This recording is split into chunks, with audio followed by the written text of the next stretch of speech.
Okay, so हम पढ़ेंगे accountability and control, institutional mechanism for checks and balances. ठीक है, चेक्स एंड बैलेंसिंग का कंसेप्ट पढ़ेंगे। ठीक है, चेक्स एंड बैलेंसिंग होता क्या है, इंडिया में कैसे है, ये समझेंगे। हम समझेंगे अकाउंटेबिलिटी क्या होता है। ठीक है, अकाउंटेबिलिटी क्या होता है, किस तरीके से अकाउंटेबिलिटी और कंट्रोल किया जाता है, गवर्नमेंट को अकाउंटेबल बनाया जाता है, इस चीज के बारे में। फिर हम बात करेंगे कुछ इंस्टीट्यूशनल मैकेनिज्म है, जैसे कि आरटीआई है, सिटीजन चार्टर है, ये सब कुछ है कि किस तरीके से ये एक इंस्टीट्यूशनल मैकेनिज्म है जिसके थ्रू हम अकाउंटेबल बनाते हैं गवर्नमेंट को। ये सारी चीजें समझेंगे। ठीक है, ओके। सो इस सेशन में बहुत सारे फैक्ट और फिगर्स होंगे जो आपको नोट डाउन करने हैं, तो इसलिए आपको इस चीज के लिए रेडी रहना है। ओके, बहुत सारे फैक्ट और फिगर्स होंगे इसमें, तो नोटबुक लेके बैठना, अपनी पेन लेके बैठना। ओके, क्योंकि ये फिलोसफी तो नहीं है कि समझने वाला है ना, ये आप कह सकते हैं कि फैक्ट और फिगर बेस्ड है। ओके, अकाउंटेबिलिटी क्या है, यहां से शुरू करते हैं। और ये चीज याद रखना, कोई भी एक भी पॉइंट मिस हो जाए, कोई भी एक भी एक्ट के बारे में, कोई भी एक भी अमेंडमेंट या आर्टिकल के बारे में कुछ भी मिस हो या कंफ्यूजन हो, तो उसे लिखते चले जाना, बाद में सारे लिख के मुझे कमेंट करके पूछ लेना। ओके, अकाउंटेबिलिटी के बारे में बात करते हैं जी। किससे कहते हैं अकाउंटेबिलिटी? हिंदी में आपको पता है इसका मतलब होता है जवाबदेही, है ना। ठीक है, जवाबदेही का मतलब होता है कि हाँ जी, हमने आपको चुना है तो आप हमारे लिए जवाबदेह हो, आप हमें आप कह सकते हैं जो भी हमारे इंटरेस्ट के लिए आपने क्या किया है क्या नहीं किया है बताइए, इस तरीके की चीजें ना, अकाउंटेबल हो आप, है ना। ये नहीं कि आप कुछ भी करते जाओ, ये नहीं होगा कि गवर्नमेंट कुछ भी कर रही है कुछ भी नहीं करी, ऐसा नहीं होगा।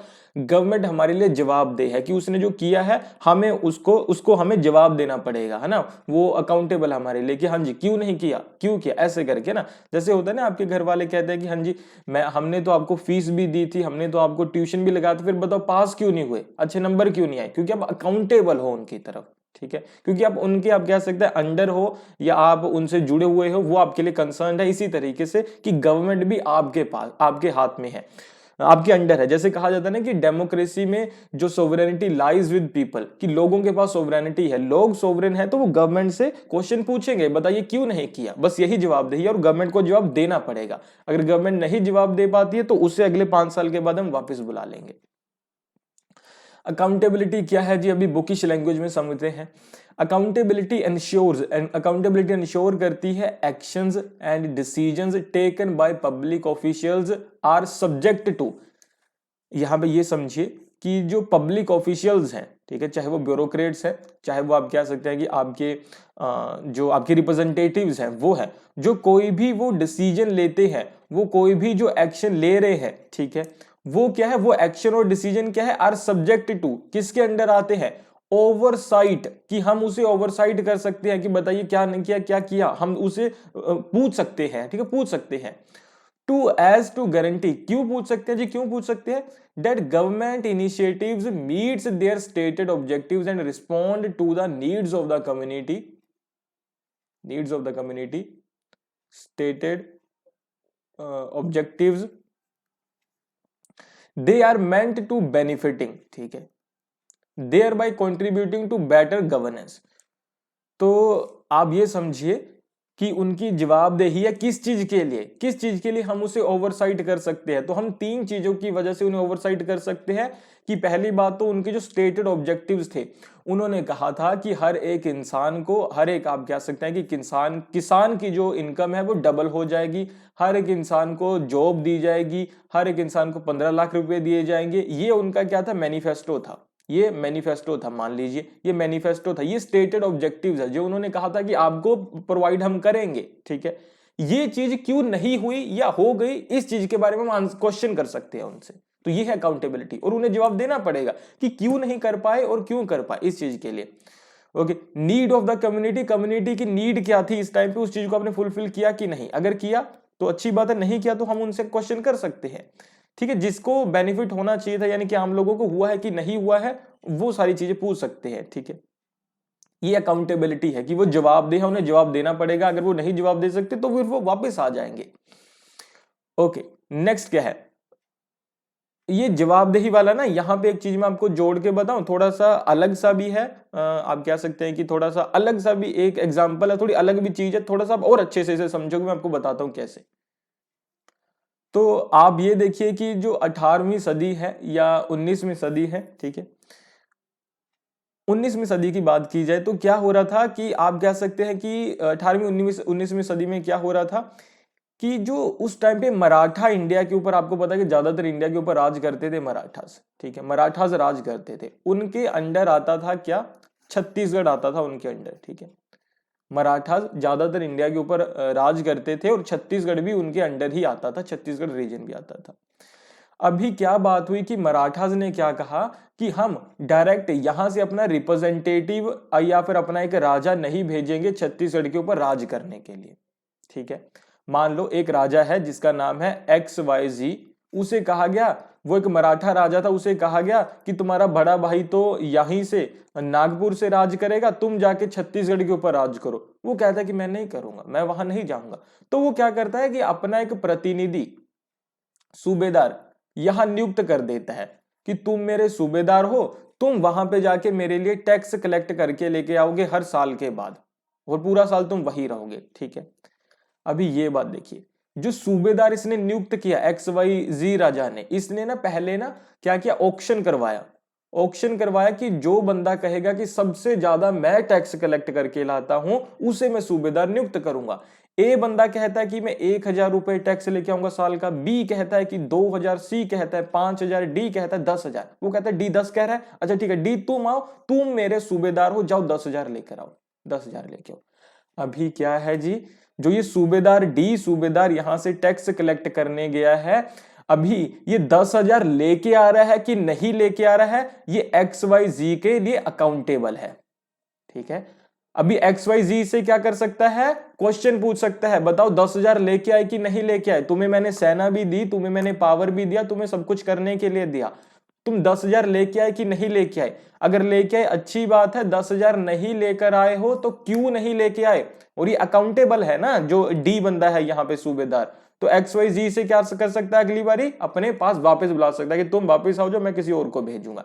इसी तरीके से गवर्नमेंट में है, गवर्नमेंट ने जो आपके रिप्रेजेंटेटिव्स हैं, MLAs MPs, उन्होंने आपसे कहा, आप कह सकते हैं कि ऑक्शन की तरीके से होता है, आपकी वोट का ऑक्शन होता है। सभी कहते हैं कि वोट का तो नहीं, पोस्ट का ऑक्शन होता है कि मुझे प्राइम मिनिस्टर बनाइए, मुझे अपना चीफ मिनिस्टर बनाइए, मैं आपको ये दे दूंगा, मैं आपको ये दे दूंगा, मैं आपको ये दे दूंगा। सभी अपने अपने आप को एडवर्टाइज करते हो, आप किसी एक के ऊपर बोली लगाते हो, किसी एक को अपनी वोट दे देते हो, लेकिन बदले में वो क्या चीज के लिए जवाबदेह होता है कि जो जो वादे आपको उन्होंने किए हैं वो आपके पूरे करे। अगर वो आपके वादे पूरे नहीं कर पा रहा, आपके इंटरेस्ट को फुलफिल नहीं कर पा रहा, तो आपके लिए वो जवाबदेह है, क्योंकि आपने उसे पावर दी है ना वहां जाने की, तो आप उसे वापस बुला लोगे। तो ये अकाउंटेबिलिटी का कंसेप्ट है। ये चीज याद रखना कि हमेशा मैं बेसिक कंसेप्ट के ऊपर ज्यादा जोर देता हूं या ज्यादा टाइम स्पेंड करता हूं, वो इसलिए होता है ताकि एक बार अगर आपको बेसिक कंसेप्ट क्लियर हो जाए ना, तो बाकी चीजें आसान हो जाती है, बाकी चीजें फिर आसान हो जाती है ना, तो बाकी चीजें फिर आप ऐसे समझ जाते हो, ठीक है। यानी कि आपकी अगर फाउंडेशन अच्छी हो गई किसी भी कंसेप्ट की, तो उसके ऊपर आप जितनी मर्जी बड़ी इमारत खड़ी करते रहो। किस चीज की इमारत, किस चीज की इमारत, इमारत किस चीज की, फैक्ट और फिगर्स की, ठीक है। बेसिक कंसेप्ट क्लियर हो गया अच्छे से, फिर जितने मर्जी फैक्ट और फिगर उसमें जोड़ते चले जाओ, आपको कभी नहीं भूलेंगे, ये चीज याद रखना। Accountability is one of the corner stone, एक कॉर्नर स्टोन है गुड गवर्नेंस का, ठीक है। ये गुड गवर्नेंस है, इसका एक छोर अकाउंटेबिलिटी भी है कि अकाउंटेबिलिटी के बिना गुड गवर्नेंस नहीं हो सकती। गुड गवर्नेंस के ऊपर हमने बहुत डिटेल में सेशन किया है एक।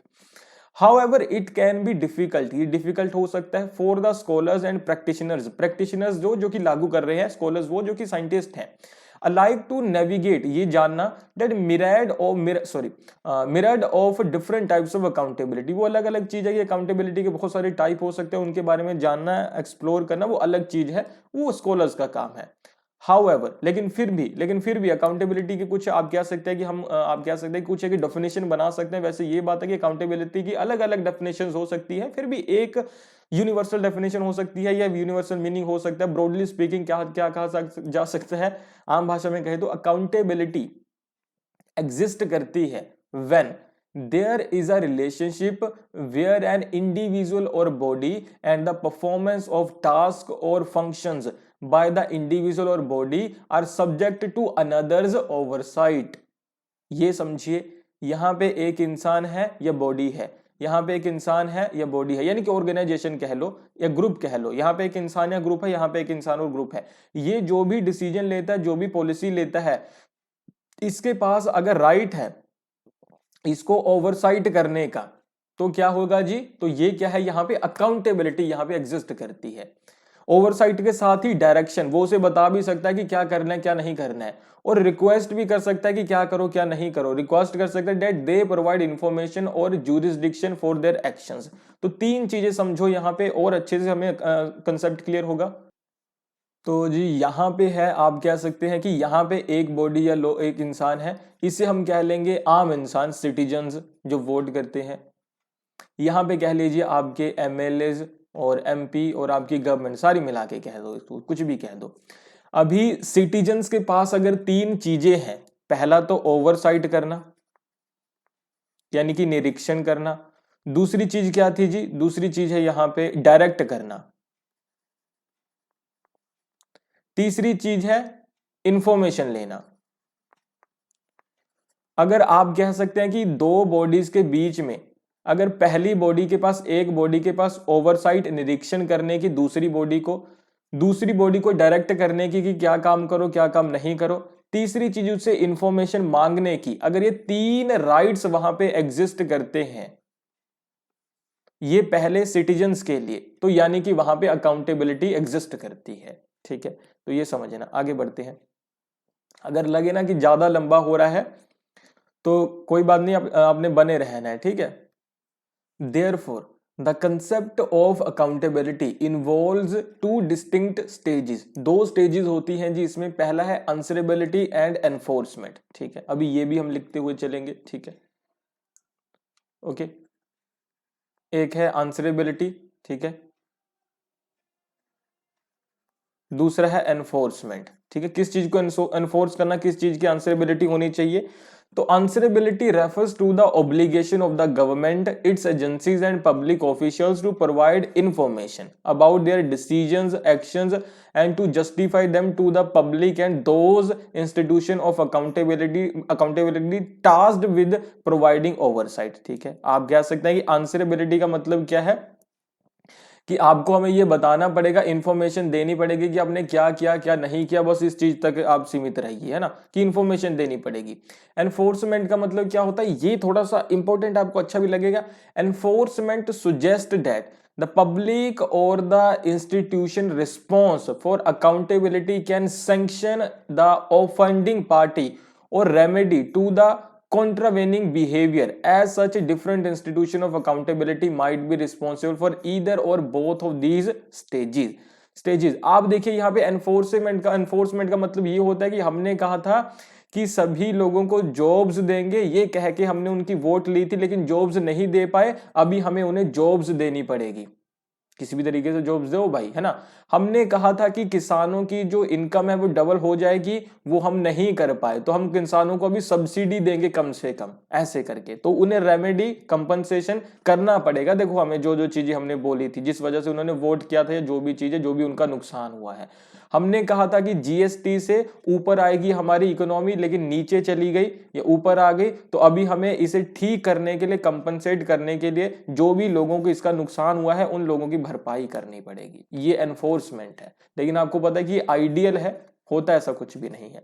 तो ये अकाउंटेबिलिटी का बेसिक कंसेप्ट है। अभी हम चेक्स एंड बैलेंसेस के बारे में अच्छे से समझेंगे। आई होप आपको यहां तक चीजें क्लियर हुई हो। चेक्स एंड बैलेंस के बारे में बहुत अच्छा है, यहां पे हमें पढ़ना है जो। तो पहले मीनिंग से स्टार्ट करते हैं जी। तो मीनिंग है चेक्स एंड बैलेंस का कि extension of separation of powers. आपने ये बताना है कि चेक्स एंड बैलेंस के बारे में सबसे पहले कौन सा स्कॉलर बात करता है, पॉलिटिकल साइंटिस्ट, ये आपके लिए क्वेश्चन है। तो मीनिंग क्या है इसका, तो मीनिंग है इसका extension of the separation of power doctrine. ठीक है, आप कह सकते हैं कि हमारे पास सेपरेशन ऑफ पावर का जो डॉक्ट्रिन है, सिद्धांत है, कि जो पावर है ना, एक पोस्ट में क्या नहीं होनी चाहिए, कंसंट्रेटेड नहीं होनी चाहिए। ये नहीं होनी चाहिए कि ये किंग है, इसी के पास जुडिशियल पावर भी है, इसी के पास एडमिनिस्ट्रेटिव पावर भी है, इसी के पास एग्जीक्यूटिव और लेजिस्लेटिव, सारी पावर्स इसके पास है, एक पोस्ट के पास है, ऐसा नहीं होना चाहिए। सेपरेशन ऑफ पावर ये कहता है हर एक तरीके की पावर एक अलग बॉडी के पास, एक अलग इंसान के पास होनी चाहिए। ये सेपरेशन ऑफ पावर है, इसी को आगे बढ़ा दिया गया। मैं आपको बताता हूं थोड़ा सा रफली। तो सेपरेशन ऑफ पावर ये था कि लेजिस्लेटिव पावर किसी और के पास, आप कह सकते हैं कि इसके अलावा जुडिशियल पावर किसी और बॉडी के पास, और एडमिनिस्ट्रेटिव या आप कह सकते हैं कि एग्जीक्यूटिव पावर किसी और के पास होनी चाहिए, अलग अलग बॉडीज के पास। ये सेपरेशन ऑफ पावर है। ये है सेपरेशन ऑफ पावर, जहां पे हमारे पास तीन अलग अलग तरीके की पावर्स गवर्नमेंट की हमने अलग अलग हाथों में दी है, अलग अलग बॉडीज को दी है ना। अभी चेक्स और बैलेंसेस क्या है, चेक्स एंड बैलेंसेस क्या है? चेक्स एंड बैलेंसेस ये कहता है, मान लो लेजिस्लेटिव पावर्स पार्लियामेंट को दे दी है, जुडिशियल पावर जुडिशरी को दे दी है, एग्जीक्यूटिव पावर्स प्रेसिडेंट को दे दी है। मान लो इनको दी है हमने अलग अलग बॉडीज को। अभी ये होना चाहिए चेक एंड बैलेंस, ये होना चाहिए कि ये नहीं कि अगर लेजिस्लेटिव पावर पार्लियामेंट को दे दी तो पार्लियामेंट यहां पे डिक्टेटर बन जाएगी। ऐसा नहीं होना चाहिए कि ये नहीं कि लेजिस्लेटिव पावर्स अगर हमें दे दी, हमने दे दी किसी पार्लियामेंट को, तो ये नहीं कि अब मोनोपोली होगी इसकी इस पावर पे कि अभी लेजिस्लेटिव काम सिर्फ पार्लियामेंट करेगी, पार्लियामेंट ही हर एक कानून बनाएगी, किसी कानून में कोई कोई दखल नहीं कर सकता आके। ऐसा नहीं होगा। इसी तरीके से जुडिशरी के पास ये नहीं कि जितने भी जुडिशियल डिसीजंस हैं ये उसमें पूरी तरीके से स्वतंत्र है, ये कुछ भी कर सकती है, ऐसा नहीं होगा। प्रेसिडेंट के पास एग्जीक्यूटिव पावर है, ये नहीं कि एग्जीक्यूटिव पावर सिर्फ प्रेसिडेंट के ही पास होगी कि प्रेसिडेंट ने जो मन में आया वो किया, ऐसा नहीं होगा। क्या होगा, क्या कि जो आप कह सकते हैं कि ये पार्लियामेंट के पास लेजिस्लेटिव पावर्स हैं, तो पार्लियामेंट की लेजिस्लेटिव पावर्स को पार्लियामेंट गलत तरीके से यूज ना करे, इसके ऊपर डिक्टेटर ही ना बन जाए। तो इसीलिए आप कह सकते हैं कि जुडिशरी को कहा गया है, जुडिशरी को पावर दी गई है कि कहीं ना कहीं तुम लेजिस्लेटिव पावर्स है जो पार्लियामेंट के पास है, पार्लियामेंट की पावर में थोड़ा सा अधिकार तुम भी रखते हो, थोड़ी सी लेजिस्लेटिव पावर्स हमने तुम्हें भी दे दी है, ताकि क्या हो, चेक हो जाए इसकी पावर के ऊपर, चेक हो जाए इसकी पावर के ऊपर कि ये अकेला नहीं है, पार्लियामेंट अकेला नहीं है लेजिस्लेटिव पावर्स के लिए। थोड़ी सी पावर हमने जुडिशरी को भी दी है लेजिस्लेटिव। वो किस फॉर्म में, आप कह सकते हैं कि वो है जी रिव्यू के फॉर्म में, है ना, रिव्यू के फॉर्म में।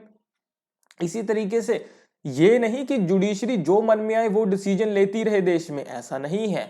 जुडिशरी की थोड़ी सी पावर हमने दे दी है जी इनको। क्यों? क्योंकि ये कोई कानून बना के जुडिशरी की पावर कम या ज्यादा कर सकते हैं, तो बताओ इनके पास थोड़ी सी जुडिशरी को रोकने की पावर है। इसी तरीके से सारी एग्जीक्यूटिव पावर्स प्रेसिडेंट के पास है, गलत है। ये अपनी पावर यूज कर ही नहीं सकता बिना पार्लियामेंट के, तो थोड़ी सी पावर इसकी किसके पास चली जाती है, पार्लियामेंट के पास। इसी तरीके से आप कह सकते हैं कि इन सभी की जो पावर है, तो ये नहीं कि पहली बात तो सेपरेशन ऑफ पावर हुआ, अलग अलग बॉडीज को अलग अलग पावर दे दी गई। अभी ये भी नहीं कि किसी एक बॉडी को एक पावर दे दी गई तो वो उसमें पूरी तरीके से डिक्टेटर बन जाएगी, ऐसा नहीं है। दूसरी बॉडी को थोड़ी सी पावर उसमें दे दी गई, थोड़ा सा आप कह सकते हैं कि वहां पे बना दिया गया ऐसा सिस्टम कि वो डिक्टेटर ना कहीं बन जाए उस पावर में भी। तो दूसरी वाली पावर, दूसरी वाली बॉडी जिसके पास दूसरी पावर है, वो भी थोड़ी बहुत आप कह सकते हैं कि दखल दे सकती है, ताकि बैलेंस बना रहे, चेक्स और बैलेंसेस बने रहे, वो पूरी तरीके से डिक्टेटर ना बन जाए अपने फील्ड में। ये भी देखो इंश्योर किया गया है। तो ये चेक्स एंड बैलेंसेस का मेरे ख्याल से बेसिक कंसेप्ट है। अगर आपको ये अच्छे से क्लियर हो जाएगा, मतलब मेरे ख्याल से क्लियर हो गया होगा कि ये देखो बेसिक कंसेप्ट है, मुझे नहीं लगता कि दोबारा आप कभी भूलोगे इस चीज को, ठीक है। मेरे ख्याल से ये आपको अच्छे से क्लियर होगा कि इसका मतलब क्या है। अभी इसे बुकिश लैंग्वेज में समझेंगे, बड़ा इंटरेस्टिंग और इंपॉर्टेंट कंसेप्ट है। देखो, extension of separation of power doctrine, तो अभी आपको इस लाइन का मतलब समझ में आया ना कि extension of separation of power doctrine की जो सेपरेशन ऑफ पावर्स का डॉक्ट्रिन है उसे एक्सटेंड किया गया है, आगे बढ़ाया गया है, तो हमें चेक्स और बैलेंसेस मिल गया। यही चीज हुई थी ना, हमने देखा स्लाइड पे। अंडर विच, जिसके अधीन each branch of government can counter the actions और decisions of the other branches. तो क्या बात हुई है कि हमारे पास तीन ब्रांचेस थी, आप कह सकते हैं लेजिस्लेटिव, जुडिशियल और एग्जीक्यूटिव। तो हमने क्या किया कि काउंटर कर सकती है दूसरे के एक्शन को, काउंटर कर सकती है दूसरे के एक्शन को। तो क्या है, जुडिशरी काउंटर कर सकती है पार्लियामेंट के एक्शन को, बिल्कुल कर सकती है। जुडिशरी के एक्शंस को कौन आप कह सकते हैं काउंटर कर सकता है, प्रेसिडेंट भी कर सकता है, पार्लियामेंट भी कर सकती है, इस तरीके से, ठीक है। दिस अरेंजमेंट, इस तरीके का जो अरेंजमेंट है, इस तरीके का जो सिस्टम है पावर्स का, इंश्योर करता है ट्रांसपेरेंसी। इसी से ट्रांसपेरेंसी आती है। क्यों? क्योंकि नहीं तो क्या कि पार्लियामेंट कुछ भी कर रही है, किसी को कोई लेना देना नहीं, लेकिन पार्लियामेंट की पावर में कहीं ना कहीं थोड़ी सी पावर, थोड़ी सी लेजिस्लेटिव पावर्स प्रेसिडेंट और जुडिशरी के पास भी है, तो इसलिए वो उसको ट्रांसपेरेंट बना देती है, वो उसको ट्रांसपेरेंट बना देती है, क्योंकि वो सामने ला देती है जुडिशियल रिव्यू के साथ चीजें कि पार्लियामेंट ने किया सही है या गलत है, वो जुडिशियल रिव्यू के साथ सामने ले आ देगी पार्लियामेंट की चीजों को, तो पार्लियामेंट क्या बन गई, ट्रांसपेरेंट बन गई। प्रेसिडेंट क्या करेगा, 14 दिन के लिए बिल अपने पास रोक लेगा, लोगों तक बिल को ले जा सकता है कि बताओ ये बिल सही है कि गलत है, तो ट्रांसपेरेंट हो गया, तो ट्रांसपेरेंसी इस तरीके से आई इसके साथ। एंड प्रिवेंट, और प्रिवेंट करता है किस चीज को, domination of government by any branch. ये ना हो कि एक ब्रांच डोमिनेशन करना शुरू कर दे, कि अभी बन गए हैं, प्रेसिडेंट बन चुके हैं हमारे या प्राइम मिनिस्टर बन चुके हैं हमारे, और वो आप कह सकते हैं कि इमरजेंसी लगा दे अपने हिसाब से और सारा कुछ अपने हाथ में ले ले। ऐसा ना हो, ऐसा होगा ही नहीं, क्योंकि चेक्स और बैलेंसेस वहां पे है, सेपरेशन ऑफ पावर वहां पे है। फिर भी सेपरेशन ऑफ पावर को कहीं ना कहीं मैनिपुलेट किया जा सकता है, लेकिन चेक्स एंड बैलेंसेस को मैनिपुलेट करना मुश्किल हो जाता है, ठीक है। तभी एक जो ब्रांच है नहीं बन सकती, अपना पूरी तरीके से डोमिनेशन एस्टेब्लिश नहीं कर पाएगी, ये हमें समझना है। आई होप आपको यहां तक चीजें क्लियर हुई हों।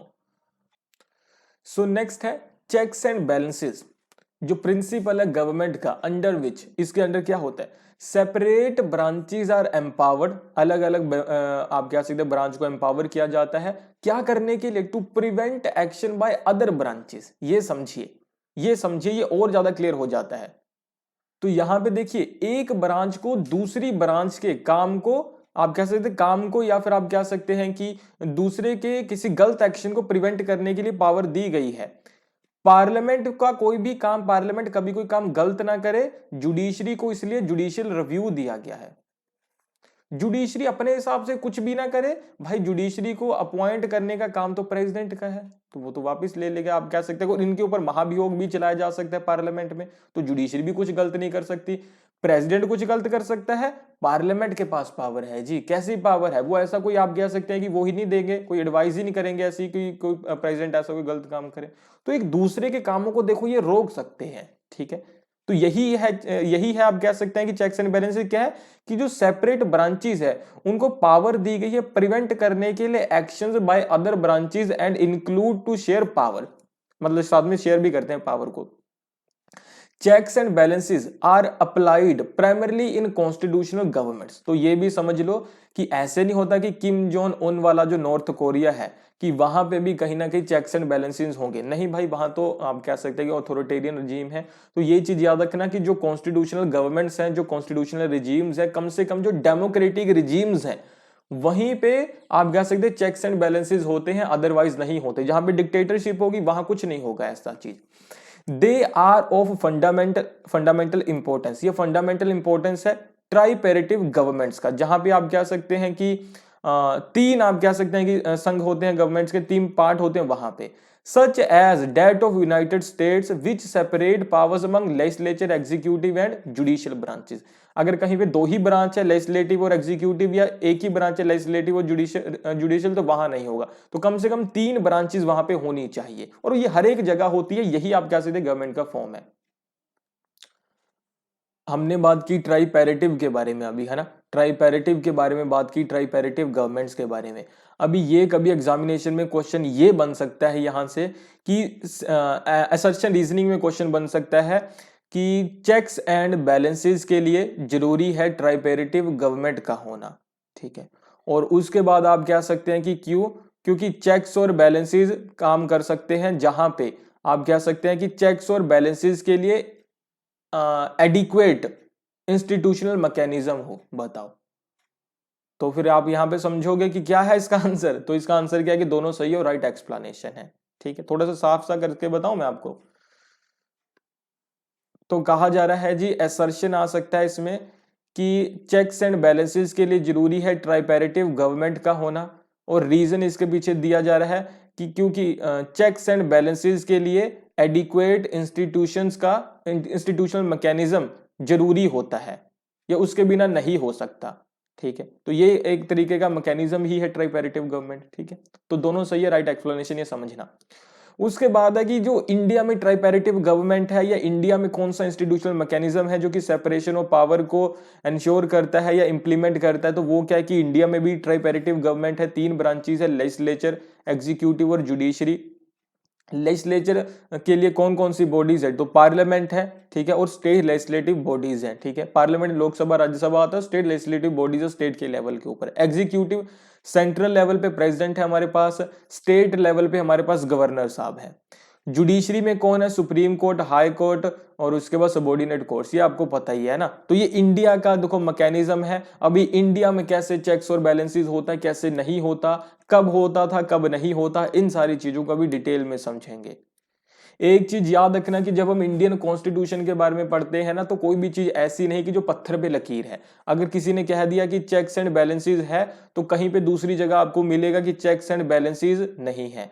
कहीं भी आपको पता चलेगा कि सेपरेशन ऑफ पावर है, कहीं भी आपको पता चलेगा कि सेपरेशन ऑफ पावर नहीं है, ठीक है। ये चीजें आपको समझ में आएगी अभी आर्टिकल्स के थ्रू, ठीक है। कहीं भी आपको यही पता चलेगा कि 3 तरीके की पावर्स ही नहीं है इंडिया में, मतलब ये भी कॉन्स्टिट्यूशन, क्योंकि कॉन्स्टिट्यूशन में चीजें, एक चीज मैं आपको बताऊं कि कॉन्स्टिट्यूशन में लिखी हुई चीजें अलग होती हैं, जो प्रैक्टिस में चीजें होती हैं वो अलग होती हैं। ये चीज याद रखना कि काफी मतलब चीजें ऐसी होती हैं कि जो हमें कॉन्स्टिट्यूशन में नहीं लिखाई, हमें कॉन्स्टिट्यूशन में कहीं पे फेडरलिज्म दिखता है, नहीं दिखता है, लेकिन हम एक फेडरल कंट्री है, तो ऐसे करके छोटी छोटी चीजें होती हैं जो कॉन्स्टिट्यूशन में नहीं लिखी होती, लेकिन आप कह सकते हैं कि वो होती हैं। तो आपको मैं दोनों चीजें बताऊंगा, ठीक है, कि इंडिया में जो चेक्स और बैलेंसेस है, सेपरेशन ऑफ पावर है, उसका नेचर क्या है वो भी समझेंगे। Okay, so the parliament is competent है जी, enough to make law any subject, make any law subject to the condition of constitution and there are no restriction on its law making powers। तो पहली चीज हमें पता चल गई कि जो लॉ मेकिंग है और जो लेजिस्लेटिव पावर्स हैं वो हमने किसको दी है जी, वो हमने पार्लियामेंट को दी है। तो ये पहली चीज क्लियर हो जाती है। तो ये थोड़ा सा मैंने ना यहाँ पे एक चीज बना दी है जो आपकी हेल्प करेगी चीजें समझने में, ठीक है। ये सेपरेशन ऑफ पावर है। सेपरेशन ऑफ पावर में क्या है, legislative, executive, judiciary, separation of power है। ये चेक्स एंड बैलेंसेस का दूसरा आप कह सकते हैं कि यहाँ पे हमारे पास दूसरी चीज है। देखो इसको सेपरेशन ऑफ पावर लिख देते हैं, इसे लिख देते हैं चेक्स एंड बैलेंसेस, ठीक है। ये आप कह सकते हैं कि छोटा सा एक डायग्राम है, इसके थ्रू चीजों को समझने की कोशिश करेंगे। अभी पहली चीज क्या निकल कर आई जो हमें पता चली कि पार्लियामेंट के पास लेजिस्लेटिव पावर्स हैं। तो लेजिस्लेटिव पावर्स किसके पास है जी, तो पार्लियामेंट के पास है, PA लिख देते हैं हम, ठीक है। The president power of functions are given in the constitution itself, constitution में ही लिखी हुई है, आर्टिकल 62 से 72 तक। ये पावर्स कौन सी है, ये एग्जीक्यूटिव पावर्स हैं, ठीक है जी। प्रेसिडेंट के पास पावर्स हैं, एग्जीक्यूटिव पावर्स है, कौन कौन से आर्टिकल में, 62 से लेके 72 के बीच में, ठीक है। ये बात हो जाती है, ठीक है। एग्जीक्यूटिव पावर्स हमारे प्रेसिडेंट के पास है। उसके बाद क्या है, the judiciary is self dependent, कहा जा रहा है कि जुडिशरी सेल्फ डिपेंडेंट है। सेल्फ डिपेंडेंट का क्या मतलब हुआ कि जुडिशरी अपने आप कह सकते हैं कि अपने क्षेत्र में कोई भी काम कर सकती है, यानी कि सेपरेशन ऑफ पावर है। पहले सेपरेशन ऑफ पावर आएगा, बाद में चेक्स और बैलेंसेस आएंगी, है ना। तो चेक्स सेपरेशन ऑफ पावर में क्या पता चल रहा है कि जुडिशरी सेल्फ डिपेंडेंट है in its field and there is no obstruction, कोई ऑब्स्ट्रक्शन नहीं है विद इट्स जुडिशियल फंक्शन, कोई इसके जुडिशियल फंक्शन को रोक नहीं सकता, इधर बाय लेजिस्लेचर और एग्जीक्यूटिव। जुडिशरी अपने आप में आजाद है। सेपरेशन पावर है, बिल्कुल है जी, क्यों नहीं है। जुडिशरी को पावर दी गई है, ना ये इंटरफेयर कर सकता ना ये इंटरफेयर कर सकता है, तो सेपरेशन ऑफ पावर है, बिल्कुल है जी। पहले सेपरेशन ऑफ पावर आएगा, बाद में चेक्स और बैलेंसेस आएंगे, मैंने आपको पहले बताया। Article 226, 227 and the supreme court के पास आर्टिकल 32 और 136 है of constitution are given the power of judicial review, कि जुडिशियल रिव्यू की पावर दी गई है। And any law passed by the legislature can be declared void by the judiciary if it is inconsistent with fundamental rights 13। By going through such provisions, many jurists are opinion that doctrine of separation of power is accepted in India। Doctrine of separation of power का है, लेकिन ये चीजें क्या है कि आप judiciary में, जुडिशरी कहां पे इंटरफेयर कर सकती है, तो जुडिशरी इंटरफेयर कर सकती है जी हमारे लेजिस्लेचर में। तो यानी कि ये क्या हो गया, तो ये चेक्स एंड बैलेंसेस का चीज हो गई, क्योंकि दूसरे में आप कह सकते हैं कि हम इंटरफेयर कर रहे हैं ना, तो कौन कौन से आर्टिकल है, 226, 227 है, ये आर्टिकल देख लेना आप लोग, है ना।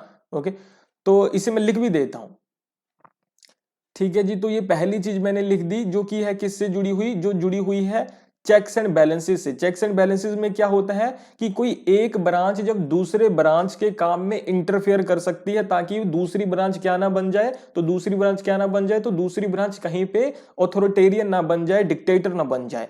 तो अभी जो हमारी जुडिशरी है, यहां के पार्लियामेंट के यहां से थोड़े से इलाके में, ओके, तो मैंने ना जुडिशरी को ग्रीन बना दिया है, तो पार्लियामेंट जो रेड है इसके थोड़े से आप कह सकते हैं कि यहां पे ये क्या कर सकती है, इंटरफेयर कर सकती है। तो ये हमें समझ में आ गया जी अभी तक, ठीक है, ओके, इंटरफेयर कर सकती है, ठीक है, ओके। और हमने ये लिख भी दिया कि ये जो इंटरफेरेंस होगा ये किस तरीके से होगा जुडिशरी का, तो इंटरफेरेंस होगा हाई कोर्ट कर सकता है 226 और 27 आर्टिकल के थ्रू, और सुप्रीम कोर्ट 32 और 136 के थ्रू जुडिशियल रिव्यू कर सकती है। इस तरीके से ये चेक्स और बैलेंसेस को इंप्लीमेंट किया जा सकता है। अभी आगे बढ़ते हैं। सो नेक्स्ट है the doctrine of separation of power in a rigid sense. Rigid sense में देखा जाए means that when there is proper distinction between three organs and their functions and also there should be a system of checks and balances. तो कहा जा रहा है कि rigid sense में अगर सेपरेशन ऑफ पावर को देखा जाए ना, तो रिजिड सेंस में ये होना चाहिए कि जुडिशियल पावर सिर्फ जुडिशरी के पास, एग्जीक्यूटिव पावर सिर्फ एग्जीक्यूटिव के पास, लेजिस्लेटिव पावर सिर्फ लेजिस्लेटिव के पास होनी चाहिए, लेजिस्लेचर के पास होनी चाहिए। लेकिन आप कह सकते हैं कि वहां कहीं ना कहीं पे चेक्स एंड बैलेंसेस भी होना चाहिए, ठीक है, लेकिन प्रॉपर डिस्टिंक्शन होना चाहिए पावर का। दोबारा समझिए कि प्रॉपर डिस्टिंक्शन ये ना हो कि कोई जुडिशियल फंक्शन है, जो कोई जुडिशियल फंक्शन है जो वो प्रेसिडेंट कर रहा है, ऐसे नहीं होना चाहिए। वहां पे चेक्स एंड बैलेंस होना चाहिए, वो अलग बात है, लेकिन कोई दूसरा ना परफॉर्म करे आपका फंक्शन, रिजिड सेंस में होना चाहिए। क्या ऐसा इंडिया में है? ऐसा इंडिया में नहीं है। The doctrine of separation of power in a broad sense, broad sense में इसका मतलब होता है that when there is no proper distinction between three organs of their functions, ठीक है, नहीं होता। वो इंडिया में यही चीज है, दोनों चीजें एग्जिस्ट करती है साइमल्टेनियसली। अभी ये आप कह सकते हैं कि कुछ आप कह सकते हैं केसेस हैं जहां पे ये बातें की गई थी कि इंडिया में है या नहीं है सेपरेशन ऑफ पावर और चेक्स और बैलेंसेस। इनको आपने लिखना है, एग्जामिनेशन पॉइंट ऑफ बहुत इंपॉर्टेंट है, पॉइंट ऑफ व्यू से बहुत इंपॉर्टेंट है। इन the case of IC Golaknath, IC Golaknath और स्टेट ऑफ पंजाब का जो केस था versus the constitution brings in actuality the distinct constitutional entities. तो आप कह सकते हैं कि इसी के थ्रू, इसी के रिजल्ट के थ्रू आप कह सकते हैं कि जो कॉन्स्टिट्यूशन है वो किस चीज को सामने लेके आता है कि जो डिस्टिंक्ट है कॉन्स्टिट्यूशनल एंटिटीज, जो कॉन्स्टिट्यूशनल एंटिटीज है ना, कैसे कि लेजिस्लेटिव, एग्जीक्यूटिव, ये जो पावर्स है उन्हें डिस्टिंक्ट अलग इसी केस के द्वारा किया गया था, नेमली द यूनियन टेरिटरी, ठीक है, यूनियन एंड स्टेट। तो ये पहली बार कहा गया कि इंडिया की जो कॉन्स्टिट्यूशन है, कॉन्स्टिट्यूशन में पहली बार ये चीज हुई इस केस के साथ कि इंडिया के तीन पार्ट्स हैं जी, यूनियन, यूनियन टेरिटरी और स्टेट। इस चीज को आप कह सकते हैं एक्चुअलिटी में लेकर आए। मैंने आपको शुरू में बताया ना, बहुत सारी चीजें लिखी हुई हैं, उसे इंप्लीमेंट करना बाद की बात होती है। It also has three major instruments, ये भी कहा गया कि तीन इंस्ट्रूमेंट्स हैं, जुडिशरी, एग्जीक्यूटिव, लेजिस्लेचर, ठीक है, जुडिशरी, एग्जीक्यूटिव, लेजिस्लेचर, ये भी कहा गया इसी में। इट डेमोक्रेट्स, और ये क्या बताता है, there jurisdiction minutely and expects them to exercise their function without interference with other functions। तो इसमें कहा गया कि इसमें यह भी लिखा हुआ है कि दूसरे के फंक्शन में कोई इंटरफेरेंस नहीं होगा, यानी कि सेपरेशन ऑफ पावर की बात यहां पे निकल कर आई जी इस केस में सबसे पहले। They should function with in their scope, और उन्हें अपने स्कोप में ही, अपने क्षेत्र में ही काम करना है। तो ये केस का नाम अपने याद रखना है कि जहां पे ये बातें हुई सेपरेशन ऑफ पावर की पहली बारी। अभी ये हमारे डायग्राम देखो इसी तरीके से है, ये धीरे धीरे से आगे बढ़ेंगे और बनेंगे। If we go through the constitutional provisions, अगर हम कॉन्स्टिट्यूशन के प्रोविजंस को पढ़ेंगे अच्छे से, वी कैन फाइंड, हम देखेंगे that the doctrine of separation of power has not been accepted in rigid sense in India. अभी ये समझ लो जी, ऊपर क्या पढ़ा था, रिजिड सेंस का मतलब क्या कि प्रॉपर डिस्टिंक्शन होगा और चेक्स और बैलेंसेस भी होंगे। यहां पे कहा जा रहा है कि कॉन्स्टिट्यूशन के प्रोविजंस को समझो, ना तो प्रॉपर डिस्टिंक्शन मिलता है ना चेक्स एंड बैलेंसेस मिलते हैं। There is personal overlapping, even personal overlap कर रहे हैं कि कुछ आप कह सकते कर्मचारी है, पर्सनल है, वो जुडिशरी के भी हैं, पार्लियामेंट के भी बैठे हुए हैं, एक दोनों जगह बैठते हैं, ऐसे करके चीजें हो रही है। Overlapping along with the functional overlapping, देखो इनके फंक्शंस की बात करो, इनके पर्सनल्स की बात करो, तो दोनों ओवरलैप करते हैं, दोनों ओवरलैप करते हैं। Court can declare any law framed bye the legislature and execute void, आप कह सकते हैं कि जो भी लॉ बनाया गया है उसको कोर्ट कह सकता है कि ये गलत है, जुडिशियल रिव्यू हमने वो लिख लिया है। If they violate the provision of the constitution, executive has an impact, अभी एग्जीक्यूटिव के पास पहला पावर है, impact on the functioning of judiciary as they appoint the जजेस एंड द चीफ जस्टिस। ये समझिए यहां पे एग्जीक्यूटिव पे अभी हम आ जाएंगे, ठीक है। तो अभी एग्जीक्यूटिव पे आ गए, जो कि प्रेसिडेंट है। इसके पास क्या पावर है, तो कह रहे हैं कि इसके पास पावर है कि ये जुडिशरी के फंक्शंस को इंपैक्ट कर सकता है। कैसे कर सकता है जी इंपैक्ट, यहां पे इसकी थोड़ी सी पावर कैसे आ गई, क्यों कर सकता है जी इंपैक्ट, क्यों कर सकता है, क्योंकि ये आप क्या सकते हैं जजेस को और चीफ जस्टिस को अपॉइंट करता है। तो जब अपॉइंट इसने करना है तो इसके कुछ ना कुछ तो इंपैक्ट रहेगा ना कामकाज के ऊपर। तो ये भी लिख लेते हैं कि क्या है जी, यहां पे दूसरा पॉइंट जो हमें लिखना है वो क्या है कि प्रेसिडेंट है ना, प्रेसिडेंट क्या करता है, अपॉइंट करता है जजेस को। एक मिनट वेट करना है आपने। तो हमने समझा है कि जो प्रेसिडेंट है जी कहीं ना कहीं अपॉइंट करता है जजेस को, तो इसीलिए आप कह सकते हैं कि प्रेसिडेंट की कहीं ना कहीं इंपैक्ट रहता है जुडिशियल पावर्स में। ओके, तो नेक्स्ट देखते हैं क्या है। नेक्स्ट है इन द केस ऑफ, एक केस हमने ये देखा ना IC Golaknath versus state of Punjab है ना, तो ये केस देखिए जी अभी इंदिरा गांधी वर्सेस राज नारायण का केस। ये केस क्या है, the court held that, court क्या हमें बताता है, इन are constitution the doctrine of separation of power has been accepted in a broader sense. इसने भी यही कहा, just like in American and Australian constitution where a rigid sense of separation of power applies is not applicable in India. तो ये चीजें याद रखना कि इंदिरा गांधी वर्सेस राज नारायण केस की बात करो, Golaknath versus state of Punjab case की बात करो, दोनों में कहा गया कि इंडिया में रिजिड सेंस में नहीं है, इंडिया में कैसे है जी, इंडिया में ब्रॉडर सेंस में है। ये कुछ और केस है, ये अभी हम नहीं देखेंगे। ओके, सो नेक्स्ट है हम कॉन्स्टिट्यूशन की तरफ आएंगे फिर से। ऑल्दो, हालांकि there is an explicit provision, साफ साफ प्रोविजन है कॉन्स्टिट्यूशन में, just like American constitution, that executive power is vested in president under article 53(1) and governor under article 154(1). अभी ये चीज ना थोड़ी सी इंटरेस्टिंग है, ऐसे देखना कि क्या पता चलेगा। But there is no provision which talks about the vesting of legislative and judiciary powers in any organ.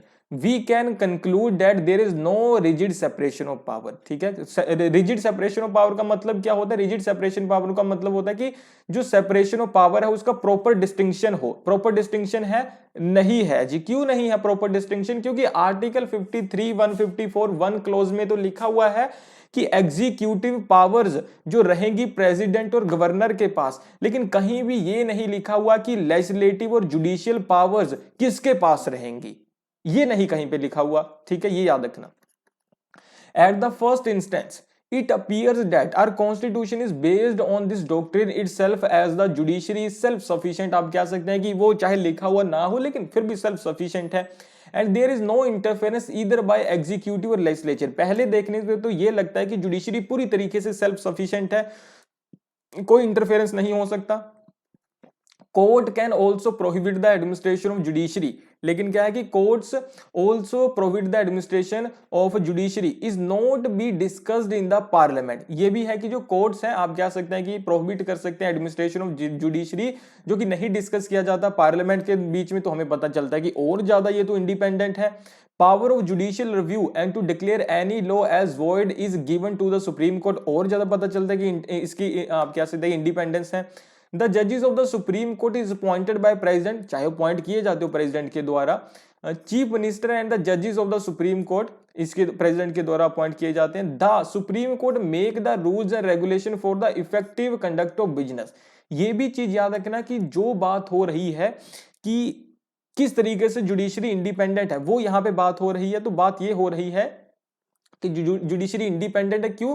क्योंकि एक तो इसके पास जुडिशियल रिव्यू है, दूसरा अपना एडमिनिस्ट्रेशन खुद चलाती है, इसका एडमिनिस्ट्रेशन डिस्कस भी नहीं हो सकता पार्लियामेंट में, तो पार्लियामेंट से ये स्वतंत्र है। ठीक है, ये भी बात है कि जब ये आप कह सकते हैं कि जब किसी को चुन लिया गया तो उस टाइम पे उसकी सेवा शर्तें नहीं बदली जा सकती, तो ये पूरी तरीके से फ्री है हमारी जुडिशरी। लेकिन अभी दूसरी चीज भी निकल कर आएगी ना कि पहली जगह तो for at the first instance हमें दिख रहा है कि फ्री है, अभी सेकंड इंस्टेंस में हमें क्या दिखेगा, हाउएवर, अभी चीज निकल कर आएगी। Article 50 of the constitution of India talks about the separation of the executive from the judiciary as being a directive principle of state policy. पहले तो हमने पढ़ा ना कि सेपरेशन ऑफ पावर के बारे में कहीं नहीं मिलता लिखा हुआ है ना, लेकिन अभी ये चीज याद रखना कि आर्टिकल 50 है कॉन्स्टिट्यूशन का, जो कि स्टेट पॉलिसी है, directive principle of state policy का है। वो हमें बताता है कि जुडिशरी का आप कह सकते हैं कि जो इंडिपेंडेंस या फिर आप कह सकते हैं कि सेपरेशन होना चाहिए एग्जीक्यूटिव पावर से। तो ये अभी याद रखना कि कॉन्स्टिट्यूशन के किस आर्टिकल में लिखा हुआ है इस चीज के बारे में, लेकिन आपको पता है कि ये एनफोर्सेबल नहीं है, ठीक है, ये एनफोर्सेबल नहीं है।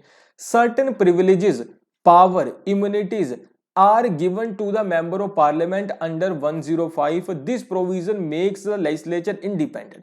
अभी आप कह सकते हैं कि हम सभी को इंडिपेंडेंट बना रहे हैं, तो सभी को इंडिपेंडेंट बनाने के लिए हमने क्या किया, 50 के अंडर क्या किया, लिखा कि ये अलग अलग है। फिर हमने 105 के अंडर कुछ प्रोविजन दे दिए लेजिस्लेचर को, ताकि वो इंडिपेंडेंट रह सके। फिर उसके बाद क्या था, executive power is confirmed on president and governor, they are being exempt from civil and criminal liabilities.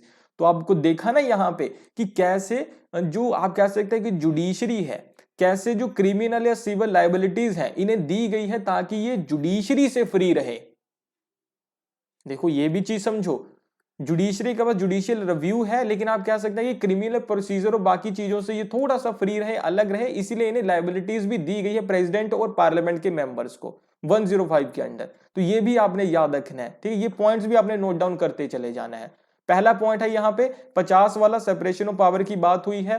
दूसरा पॉइंट है यहाँ पे आर्टिकल 105 में पार्लियामेंट के मेंबर्स को कुछ आप कह सकते लाइबिलिटीज दी गई है। और तीसरी चीज है गवर्नर और प्रेसिडेंट को भी लाइबिलिटीज दी गई ताकि ये इंडिपेंडेंट रहे। तो तीनों आप कह सकते बॉडी के इंडिपेंडेंस के लिए ये सारी चीजें हुई हैं। अभी थोड़ा सा आगे बढ़ेंगे, अभी दूसरी क्या चीज हमें दिखाई देगी वो हम समझते हैं। But if we read carefully, अगर हम केयरफुली पढ़ें, it is clear that doctrine is not accepted in rigid sense. तीसरी बार ये बात आ गई है। अभी तो पहले हमने पढ़ा ना कि इंडिया में कहीं भी लिखा नहीं हुआ है, कहीं भी लिखा नहीं हुआ है कि पावर किसके पास कौन सी है। फिर हमने देखा कि डायरेक्टिव प्रिंसिपल में लिखा हुआ है, यानी कि है तो है। फिर हमें समझ में आता कि नहीं, रिजिड सेंस में नहीं है।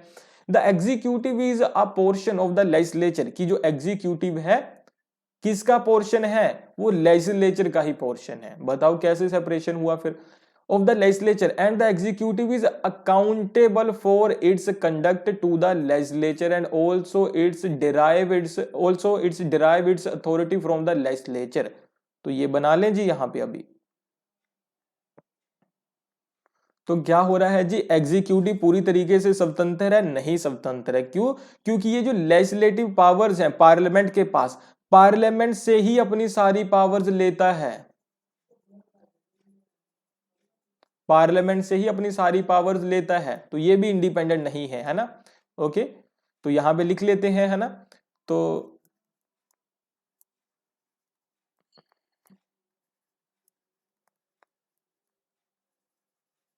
अथॉरिटी फ्रॉम लेजिस्लेचर, तो ये भी पूरी तरीके से इंडिपेंडेंट नहीं है। ये किसका पॉइंट है, किस चीज का पॉइंट है? चेक्स एंड बैलेंसेस का पॉइंट है। देखो तीनों में आ गया ना चेक्स और बैलेंसेस, यही अभी हम आगे अभी और अच्छे से पढ़ेंगे, है ना।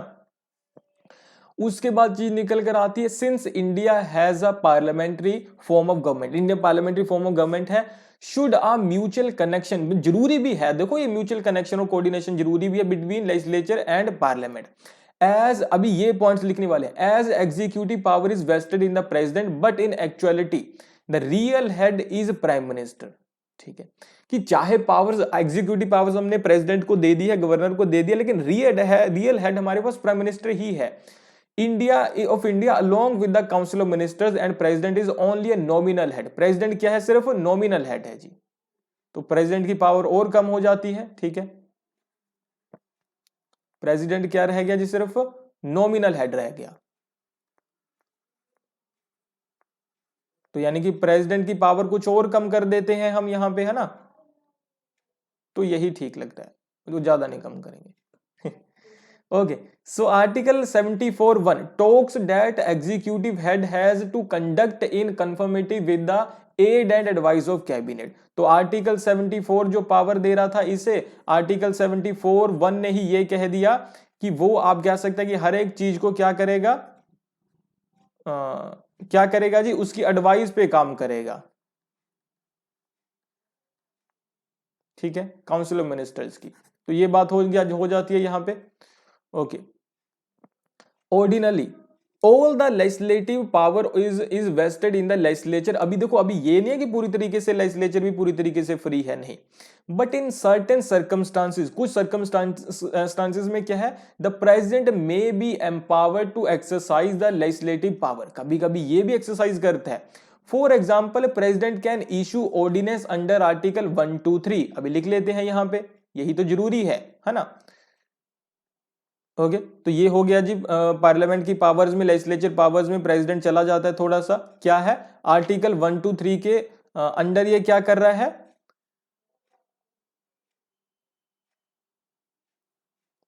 123 के अंडर क्या कर रहा है, ऑर्डिनेंस।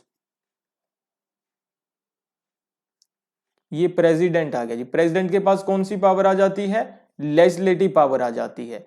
ठीक है जी, तो और अभी समझते हैं चेक्स और बैलेंसेस को आगे। When the parliament is not in session, जाहिर सी बात है, making the rules when there is an emergency, emergency हो तो भी rules बना सकता है। Sometimes the president may also exercise judicial power, judicial power exercise कब करता है, when a president is being impeached, जब president को आप क्या सीधे impeach किया जाए, both houses take active participation and finalize the charges। तो ये क्या है कि जो प्रेसिडेंट है वो एक्सरसाइज करता है जुडिशियल पावर, जब क्या है कि जो प्रेसिडेंट है उसे इंपीच किया जाता है, दोनों हाउसेस क्या करते हैं कि एक्टिव पार्टिसिपेशन करते हैं और फाइनलाइज करते हैं चार्जेस को। तो ये भी चीज याद रखो कि अभी जो जुडिशियल फंक्शंस है उसे कौन परफॉर्म कर रहा है, उसे प्रेसिडेंट पार्लियामेंट दोनों कर रहे हैं।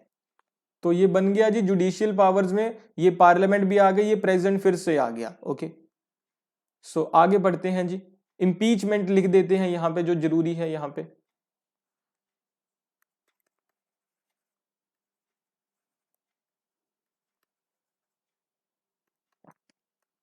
ओके, सो नेक्स्ट है judiciary also performs the administrative actions, जो कि आपको पता है कि एग्जीक्यूटिव को परफॉर्म करने चाहिए while formulating the regulation and giving guidance for the subordinate courts. ठीक है, as well as perform legislative powers by framing the rules regulations regulating their on procedure. तो अभी आप देखो कि जो जुडिशरी है वो भी क्या कर रही है, कहीं ना कहीं पे क्या कर रही है, कहीं ना कहीं पे वो भी आप कह सकते हैं कि जो एडमिनिस्ट्रेटिव फंक्शंस हैं और जो लेजिस्लेटिव फंक्शंस है वो परफॉर्म कर रही है। कब परफॉर्म कर रही है, जब देखो जुडिशरी क्या कर रही है, जुडिशरी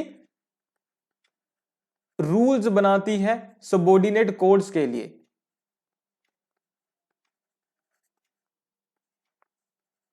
ठीक है, तो ये भी मेरे ख्याल से आपके लिए क्लियर हो जाता है। ओके, सो नेक्स्ट है हमारे पास, सो इट इज प्रिज्यूम्ड, तो इसीलिए ये माना जाता है। आई होप आपको चीजें यहां तक क्लियर हुई होंगी। नेक्स्ट है सो इट इज प्रिज्यूम्ड, तो ये माना जाता है from the provision of the constitution के अकॉर्डिंग देखा जाए that India being a parliamentary form of government does not follow absolute separation, rigid sense में नहीं है। There is an amalgamation of the powers where the connection between the different wings are inevitable। आप कह सकते हैं कि थोड़ा सा है सेपरेशन ऑफ पावर, लेकिन कनेक्शन भी इनएविटेबल है, जिन्हें हम आप कह सकते हैं नकार नहीं सकते। And it can be drawn from the constitution itself. ठीक, कॉन्स्टिट्यूशन में ये सारी चीजें मिलती है।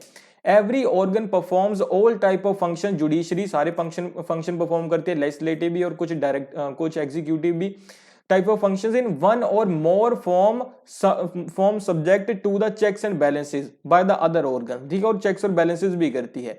All three organs are interdependent, तीनों organ एक दूसरे के ऊपर interdependent है, because India has a parliamentary democracy। ठीक है, तो क्या कंक्लूजन निकल कर आया, तीनों की इंटरडिपेंडेंसी है, एक दूसरे के फंक्शन परफॉर्म करते हैं और तीनों चेक्स एंड बैलेंस भी करते हैं, लेकिन सेपरेशन ऑफ पावर भी रिजिड सेंस में नहीं है। तो ये 4 पॉइंट्स लिख लेना। But when it is expressly provided that one organ shall not perform functions of the other, then it is prohibited। ठीक है, in Delhi laws case it was stated that the legislature should exercise all the powers of legislation only in extraordinary circumstances like when parliament is not in session or emergency। We can say that legislature is created by constitution to enact the laws. अभी ये आप कह सकते हैं कि इसमें आप जितना डीप जाना चाहते हो उतना जा सकते हो कि, लेकिन हमें एक एसेंस मिल जाता है, लेकिन हमें एक कंक्लूजन मिल जाता है कि कितना है कितना नहीं है ना। और अलग अलग जगह पे देखो ये अलग अलग केसेस में ये कहा गया है कि जो लेजिस्लेटिव फंक्शंस है वो लेजिस्लेचर को परफॉर्म करने चाहिए। इस तरीके से आप कह सकते हैं अलग अलग केसेस में कहा गया है, ठीक है। तो आगे चीज निकल कर आते हैं, in India there is no separation of power but there is separation of powers. ये भी कहा जाता है सेपरेशन ऑफ पावर नहीं है, लेकिन सेपरेशन ऑफ पावर एक ही चीज है ना, ठीक है। ये चीज याद रखिए, सेपरेशन ऑफ पावर और पावर्स का मतलब क्या है। तो सेपरेशन ऑफ पावर का मतलब ये है कि हमारे पास एक ही सोवरेनिटी है, ठीक है, ठीक है, एक ही सोवरेनिटी है, तो वो बंटी नहीं हुई है। लेकिन आप कह सकते हैं कि जो पावर्स हैं उनका सेपरेशन है। जो सोवरेनिटी की 3 पावर्स है, लेजिस्लेटिव, एग्जीक्यूटिव, जुडिशियल, वो बंटी हुई है, लेकिन जो सोवरेनिटी है वो नहीं बंटी हुई, तीनों के पास इक्वल है। Hence, in India, the people are not stuck by principle by its rigidity. For example, the cabinet minister exercise both the executive and administrative functions. 74(1) states that it is mandatory for the executive to have to comply with the advice of the cabinet ministers. ठीक है। इन राम जवाना versus the state of Punjab it was held that executive is part of the legislature and is accountable. तो ये भी लिख लेना कि legislature part है जी एग्जीक्यूटिव का। ये कब कहा गया, ये भी एग्जामिनेशन पॉइंट ऑफ व्यू से इंपॉर्टेंट है। सो लास्ट का है जी, ये कंक्लूजन है, लास्ट स्लाइड है, इसमें ये देखिए, ये समझना हमें। If we talk about the amending power of parliament under 368, it has been subjected to the concept of the basic structure held in the case of Kesavananda Bharati case. In this case it was held that parliament couldn't amend. देखो parliament की amend करने की शक्ति ही ले ली हमने, है ना। And it is made in violation of the basic structure, अगर बेसिक स्ट्रक्चर को करती है ये, if amendment will be declared as unconstitutional and void. ठीक है, ये आप कह सकते हैं कि उसकी पावर्स को कम किया गया यहाँ पे। Going through this case law regarding the supreme court judgment, it can be observe that the basic structure can not be amended and strictly applicability of the doctrine can be seen. तो ये आप देख सकते हो यहाँ पे, ठीक है, कि यहाँ पे लेजिस्लेचर के जो फंक्शंस है, जो पावर्स है, उसे कम करने के लिए आप कह सकते हैं कैप करने के लिए बेसिक स्ट्रक्चर भी यहाँ पे अवेलेबल है, जो कि जुडिशरी की हेल्प करता है। लास्ट में क्या कहा जाता है, ऑल दो स्ट्रिक्ट सेपरेशन ऑफ पावर नहीं है इंडिया में जैसे कि अमेरिका में है, ठीक है, लेकिन चेक्स एंड बैलेंसेज फॉलो किए जाते हैं। However, no organ are take over essential function of the, आप कह सकते हो essential functions है।